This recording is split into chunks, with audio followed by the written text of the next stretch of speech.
আসসালামু আলাইকুম ওয়া রাহমাতুল্লাহি ওয়া বারাকাতুহু। ওয়া আলাইকুম সালাম ওয়া রাহমাতুল্লাহি ওয়া বারাকাতুহু। ঘুমানির দোয়া কি? এই বয়সে বাড়ির তাহার কথা না, এই বয়সে বিছনা করতেছে তারা ছোট ছোট গোলাপান দেন মা ভাই বিছনা করে দিলে কই ওখানে নিজে নিজে বিছনা করে শুইতে লাগে না। আপনারা কাছে এই দেখেন উদাম ঘুরতে রয়েছে, বড় ভাই একজনে কম্বল দিতেছে, তোমরা ঘুমাইছো না না কম্বল লইলে না, হ্যাঁ বুঝো না না কম্বল বুঝো না, হ্যাঁ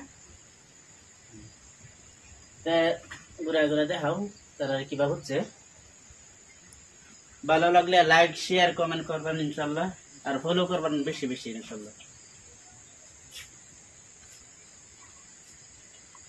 দেখুন মা বাপ পালায় বিদেশ আছে, কি সিস্টেম হইতে রয়েছে, হ্যাঁ কত কষ্ট জিন্দিগি তারা, তো তারা লাগে কাজ করে তো করবেন যাতে হট করে হাফিজ হয়ে যায় তার আর কি, মা বাহের কুলে আর কি।